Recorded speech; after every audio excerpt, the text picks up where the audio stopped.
अस्सलाम वालेकुम। आज हम करेंगे यूनिट नंबर 2 जिसका नाम है unit number 2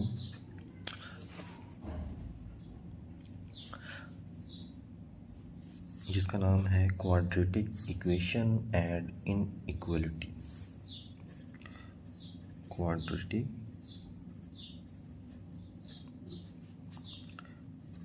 equation and inequality.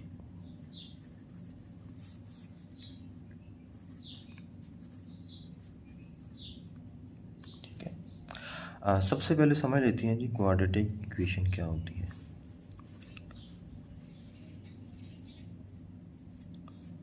Quadratic equation, अच्छा जी, क्वाड्रेटिक इक्वेशन समझने पहले से हम समझ लेते हैं जी इक्वेशन क्या होती है। अच्छा जी, इक्वेशन जो होती है वो असल में वो एक्सप्रेशन होता है जो कि इक्वल का साइन रखता है। मीन्स कि हमें इक्वेशन को समझने के लिए पहले एक्सप्रेशन को समझना पड़ेगा। ठीक है, तो यहाँ पे साइड पे ज़रा सारा समझा देता हूँ जी। ये एक्सप्रेशन क्या होता है जी? एक्सप्रेशन होता है कि जिसमें वेरिएबल्स, कोफिशिएंट्स और कांस्टेंट नंबर और अरिथमेटिक साइन बोल सकते हैं, जिसको हम प्लस माइनस का वर्ड बोलते हैं। ठीक है, मीन्स कि हम इसमें वेरिएबल, कोफिशिएंट,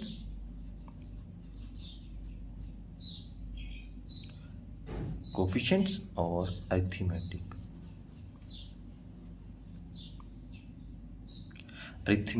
सिंबल बोल सकते हैं।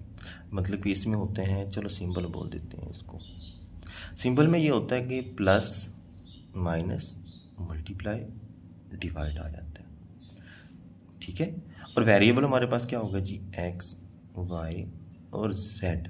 यहाँ पे ए भी आ सकता है, लेकिन उसको हम कांस्टेंट कंसीडर करेंगे जब इक्वेशन एक्सप्रेशन बनाएंगे। और कोफिशिएंट वो होते हैं जो इन वेरिएबल्स के पीछे लिखे जाते हैं। मीन्स कि अगर मैं लिख दूँ यहाँ पे 2x 3y 4z, तो ये जो 2, 3 और 4 होगा ये इनके कोफिशिएंट्स होंगे।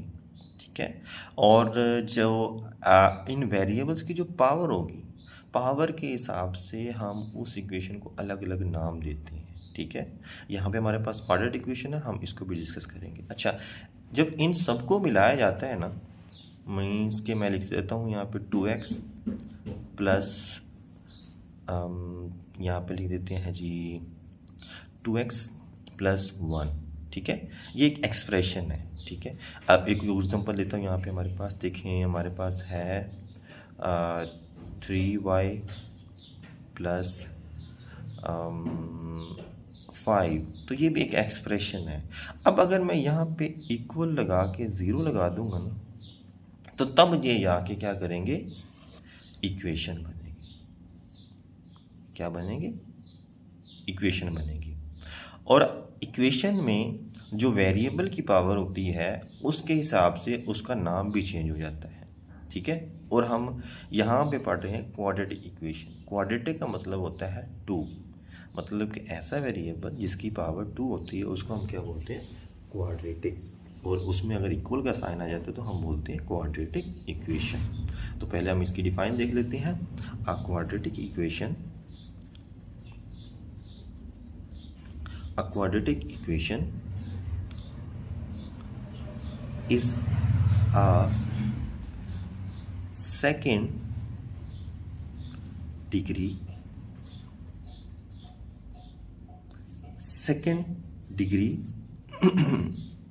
polynomial equation in one variable. ठीक है, क्वाड्रेटिक इक्वेशन क्या है? जिसकी सेकंड डिग्री होती है। मीन्स कि अगर मैं यहाँ पे 2 लिख दूंगा ना, तो ये बन जाएगा 2x plus 1 equal to 0। This is a quadratic equation. And also अगर मैं यहाँ पे लिख दूंगा तो ये भी क्या बन जाएगा, क्वाड्रेटिक इक्वेशन बन जाएगी। हम सिंपल ही पढ़ेंगे यहाँ पे। तो यहाँ पे लिखा हुआ है जी quadratic equation is a second degree polynomial x equation in a one variable. Means कि यहाँ पे वेरिएबल भी एक ही यूज़ होगा, ठीक है। तो उसके हिसाब से हम यहाँ पे एग्जांपल देख लेते हैं। लेकिन इससे पहले मैं आपको एक जनरल फॉर्म बता देता हूँ। इसकी जो जनरल फॉर्म होती है ना, जनरल फॉर्म क्वाड्रेटिक इक्वेशन वो होती है a x square plus b x plus c equal to 0। अब एग्जांपल दे लेते हैं जी। फॉर एग्जांपल कौन कौन से हो सकते हैं ये देखें। हमारे पास है यहाँ पे 2x square plus 3x plus 7 equal to 0। This is example of quadratic equation. और एक और एग्जांपल दे देते हैं जी, x square minus 5x minus 4 equal to 0।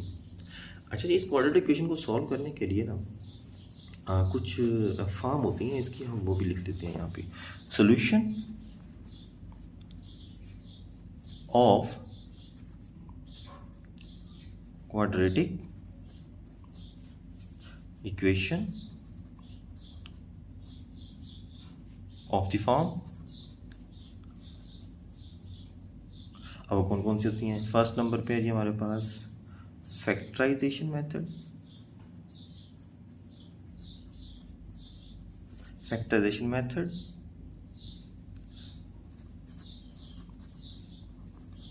Number 2 completing square,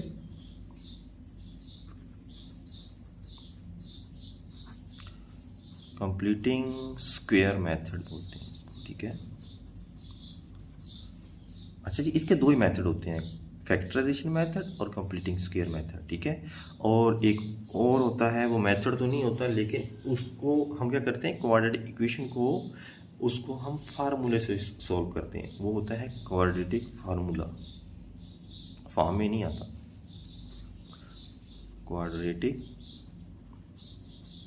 formula mean की जो हमारी इक्वेशन होती है ना, उसको हम क्वाड्रेटिक फार्मूले से यूज़ करते हैं। हम एक्सरसाइज करेंगे, साथ साथ वही बताते जाएंगे आपको। उसके बाद आता है जी solution of quadratic equation by graph, by graph, ठीक है। तो अब हम चलते हैं जी एक्सरसाइज 2.1 पे। एक्सरसाइज 2.1 उसका फर्स्ट क्वेश्चन है,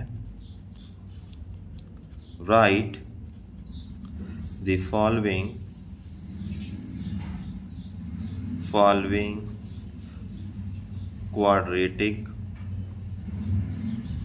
quadratic equation in standard form. अच्छा जी, स्टैंडर्ड फॉर्म जो हमने ये पीछे अभी जनरल फॉर्म लिखी थी ना, स्टैंडर्ड फॉर्म, उसको हम ये उस फॉर्म में हम ना इन क्वेश्चनों को बना के दिखाएंगे। इन क्वेश्चनों को बना के दिखाएंगे कि ये जो क्वेश्चन है ये अब क्वाड्रेटिक इक्वेशन के फॉर्म में आ चुके हैं, ठीक है। तो हमारे पास फर्स्ट क्वेश्चन है, ये देखिए हमारे पास है 3x minus 1 equal to 2x। असल में यहाँ पे हमने बनानी है इक्वेशन इस तरह की, a x square plus b x plus c equal to 0। मतलब ये जो ए है ना, ये पॉजिटिव होना चाहिए, ठीक है।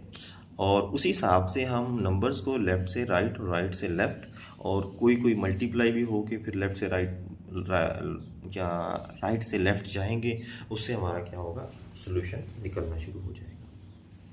तो देखिए हमारे पास फर्स्ट क्वेश्चन है 3x minus 1 equal to 2x। तो देखिए मैंने बोला था ए को पॉजिटिव रखने, तो हम क्या करें, इसको उठा के बजाय इधर लेके जाए, हम इन दोनों को उठाकर इधर ले आते हैं। तो देखिए जी, ये दोनों उधर जाएंगे तो यहाँ बच जाएगा 0, तो ये आ जाएगा जी 2x square minus 3x minus plus 1 हो जाएगा।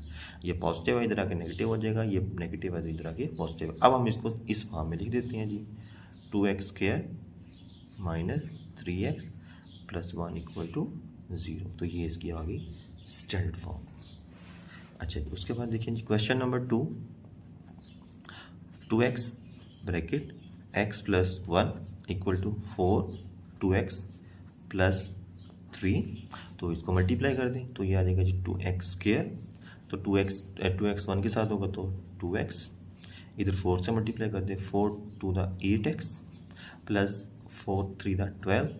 अब इन दोनों को उठाकर इधर ले आए तो 2x square plus 2x minus 8x minus 12 equal to 0। तो ये बच जाएगा हमारे पास 2x square plus 2 minus 8 minus 6x minus 12 equal to 0। ठीक है, ये फॉर्म भी स्टैंडर्ड फॉर्म, लेकिन यहाँ पे हमारे पास कुछ कॉमन आता है, हम कॉमन लेके हम मज़ीद इसको सिंप्लीफाई कर सकते हैं। तो यहाँ से हम 2 कॉमन ले लेते हैं, x square minus 3x minus 6 equal to 0।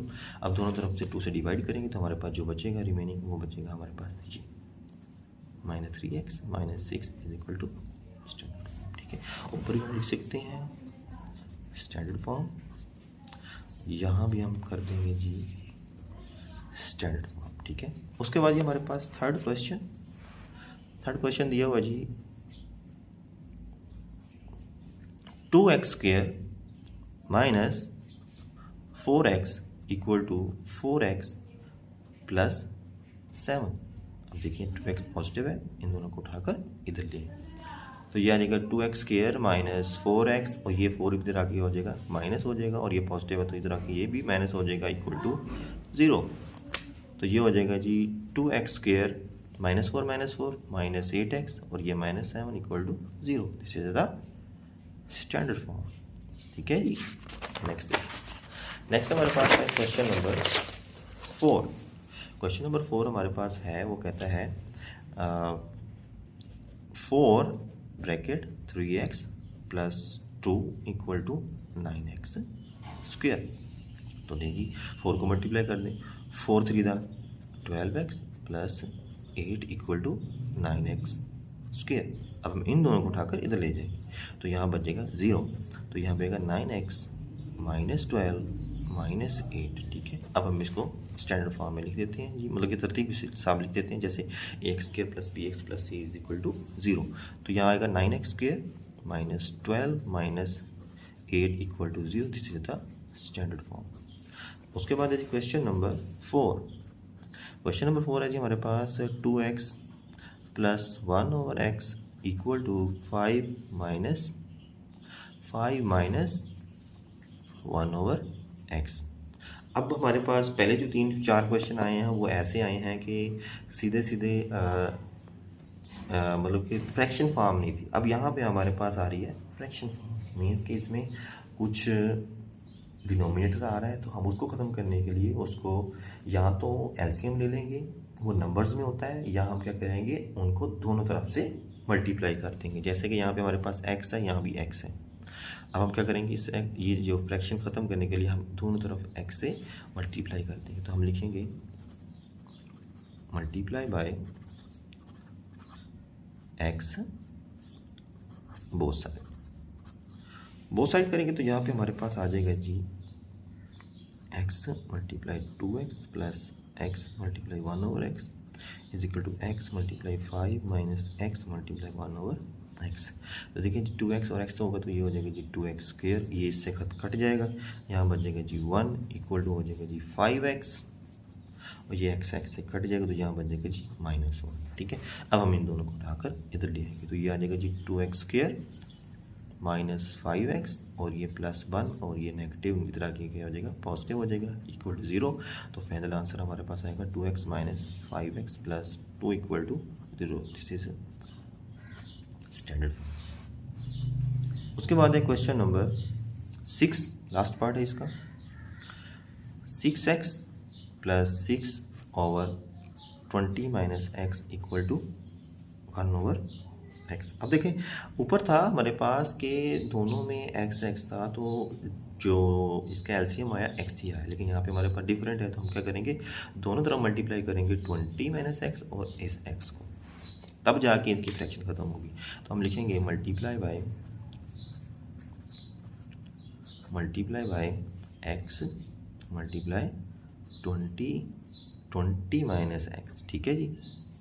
दोनों तरफ करेंगे तो दोनों तरफ करने से हमें देखो ये 20x कट जाएगा, बाकी बच जाएगा ये, मीन्स कि x बच जाएगा यहाँ पे 6x प्लस 6, और यहाँ से इधर क्या होगा, x कट जाएगा, ये बच जाएगा, तो ये आ जाएगा जी 20 माइनस एक्स मल्टीप्लाई 1। तो 1 के साथ मल्टीप्लाई करें तो इसमें हमेशा वही नंबर आएगा। तो आप देखें जी x को मल्टीप्लाई करते तो ये आ जाएगा जी 6x square plus 6x equal to 20 minus x. अब हम क्या करेंगे, इनको उठाकर इधर ले लेंगे, तो ये इधर आके क्या होगा जी 6x square plus 6 minus 20 minus 20, और ये प्लस x होगा, उधर क्या था, माइनस था। तो इससे हमारे पास देखिए जी आपको सोल्यूशन कहाँ जाता है जी 6x स्क्वायर, ये x सेंटर में लिख देते हैं जी, और ये हो जाएगा जी 6 माइनस 20 कितना हो गया जी -14 equal to 0। This is the standard form.